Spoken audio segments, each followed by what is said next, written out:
No niin, tervetuloa Ryhmyrit A-talkiin. Ja tosiaan tänään julkaistiin Ylen puoluekannatusmittaus, joka on siis tällä kertaa kuntavaalikannatusmittaus erotuksena tammikuun mittaukselle, joka oli siis eduskuntavaalikannatusmittaus. Ja pistetään nyt näitä numeroita heti tuonne ruutuun. Tässä siis tämän päivän luvut ja sitten vuoden 2017 kuntavaalien tulos. Ja varmasti dramaattisinta tässä nyt on sitten se, että kuntien pitkäaikainen valtias keskusta on huomattavassa laskussa ja perussuomalaisten valtava nousu näkyy siellä myös. Antti Kurvinen, miksi ette saa alamäkeänne katkaistua?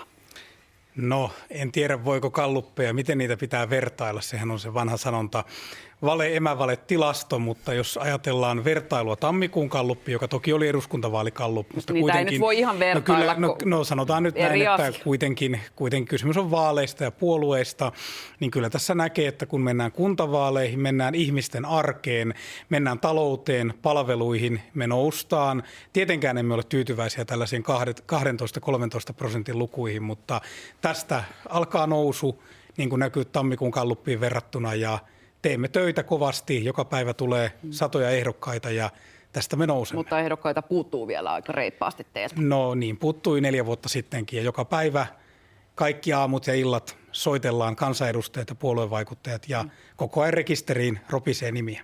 No täällä toisella puolella istuu herra, joka edustaa puoluetta, joka on nyt teille se suuri koetinkivi, eli perussuomalaiset. Iltalehti julkaisi viikonloppuna tämmöisiä keskustan ydinporukan sähköposteja ja viestittelyä. Siellä kävi kyllä hyvin ilmi, että olette pohtineet sitä, että mitä nuo perussuomalaiset nyt tekevät, mitä te ette osaa. Mikä oma analyysisi on siitä?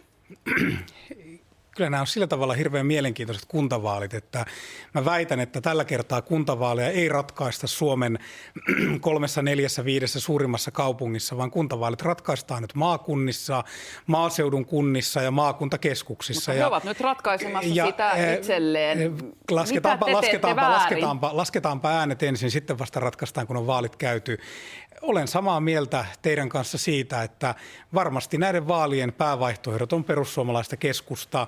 Ja nyt katsotaan sitten, että minkälaisen linjan pohjalta Suomen kuntia ja maakuntia johdetaan. Mitä he tekevät tällä hetkellä paremmin, kun kannatusluvut ovat jotain aivan muuta kuin teidän? Väitän, että kun ruvetaan puhumaan kuntien asioista, ruvetaan puhumaan siitä, että nyt kun korona-aikana ihmiset ovat tehneet töitä kesämökiltään, monet on ostaneet omakotitalon maaseudulta, ihmiset ovat huomanneet, että elämää on muuallakin kuin kerrostalossa, kerrostaloelämää yhtään vähättelemättä, niin väitän, että kun maaseudun asiat, kuntien palvelut, talous, työllisyys, nämä ruisleipäasiat, arkipolitiikan asiat tulee keskiöön. Me sieltä nousemme ja sitten ne porukat, jotka puhuvat vain maahanmuutosta ja EUn vastustamisesta, niin he laskevat. Se jää nähtäväksi nyt. Mutta Ville Tavio, tosiaan näiden lukujen perusteella, mitä tänään julkaistiin, niin te olette seuraava kingi siellä kuntakentällä, mutta kuitenkin puolueen puheenjohtaja Jussi Halla-aho totesi teidän kampanja-avauksessa, että tässä se päätavoite on nyt lähteä kampittamaan itse asiassa keskustaa pois hallituksesta. Niin onko nämä nyt hallituksen kaatovaalit sitten kuitenkin teille nämä kuntavaalit? Perussuomalaiset on tehnyt siinä tosiaan tämmöisen tanssiin kutsun, että myös hallituksen asemaa on syytä tarkastella kuntavaaleissa, koska se on niin selkeä signaali hallituspuolueille siitä, että ovatko ihmiset tyytyväisiä, voidaanko tällä samalla tiellä jatkaa. Ja perussuomalaiset ovat aivan vakuuttuneita, että nyt pitää saada maltti näihin ilmastoasioihin ja samoin siis EU- ja maahanmuuttopolitiikan muutokset, varsinkin EU-elvytyspaketti, joka on nyt iso onko asia. Tämä vähän niin kuin äänestäjän harhaanjohtamista? Onko tämä äänestäjän harhaanjohtamista kuntavaaleissa, kun te selkeästikin ette ole niin kiinnostuneita kunta-asioista kuin itse asiassa hallituksen kaatamisesta? Ei toi pidä paikkaansa, että me oltaisiin niinku erityisesti niinku jo toisesta enemmän kiinnostuneita. Mä luottaisin äänestäjään. Kyllä äänestäjä osaa itse arvioida, minkä perusteella hän äänestyspäätöksensä tekee. Ja tavallaan usein, kun ihmisten kanssa puhuu tuolla kentällä, niin tuntuu, että äänestyssyitäkin on varmaan yhtä paljon kuin ihmisiä. Mutta mainitsemasi teemat eivät ole erityisesti kuntavaaliteemoja.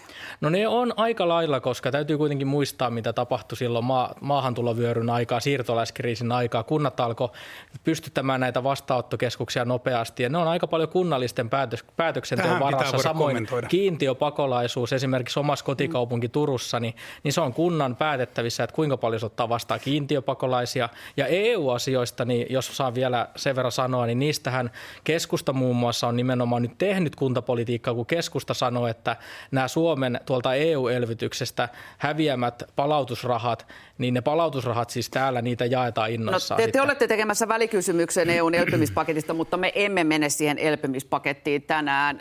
Aivan lyhyt kommentti nyt, Otti Kurvinen. Niin, kyllä tässä näkee sen keskustan ja perussuomalaisten eron. Keskustan mielestä tärkeää on se, että meillä on maaseudulla teollisuutta, matkailua, koulut ovat kunnossa, meillä on terveyskeskukset kunnossa. Perussuomalaiset on huolissaan siitä, että tuleeko kuntiin vastaanottokeskuksia ja pakolaisia. Tässä on iso ero. Äänestäjät saavat nyt valita huhtikuussa, haluavatko he lähipalveluita, haluavatko he elinkeinopolitiikkaa vai haluavatko he yksisilmäistä maahanmuuton vastustusta. Antti Kurvinen, ennen kuin otetaan tässä nämä kaksi muuta ryhmyriä mukaan, haluan vielä sinulta kysyä sitä, että tässä näissä sähköposteissa, jotka tosiaan nyt viikonloppuna vuodettiin, niissä pohdittiin jopa sitä, ihan keskusta pohti itse, että voidaanko jäädä hallitukseen, jos vaalit menevät penkin alle. No niissähän ei keskusta pohdi yhtään mitään, vaan siellä on arvostettu ja eläkkeelle jääneitä keskustalaisia, terveisiä vain kotisohville, Kääriäisen Sepolle ja Jussi Ylilahdelle ja kumppaneille. Kysymyshän ei ollut mistään ydinryhmästä, se oli Iltalehden satuilua. Mutta totta kai nämä kuntavaalit... Pitkän linjan keskusta vaikuttaa. Mikä on oma mielipiteesi? Voidaanko jäädä? Totta kai kuntavaalit on myös mittaus jokaiselle puolueelle ja hallitukselle. Ennen kaikkea kuntavaalien jälkeen koittava kehysriihi on meille hallituspuolueille iso juttu. Sieltä pitää saada uskottava Suomen talouspolitiikan, työllisyyspolitiikan tiekartta. Mutta mun mielestä nyt pitää suomalaisten ymmärtää, että perussuomalaiset johtaa ihmisiä harhaan. Kunnissa ei päätetä EUn elvytyspaketista, kunnissa ei päätetä Suomen hallituksesta. Ne päätetään tuolla eduskunnassa. Keskusta kampanjoi lähipalveluilla.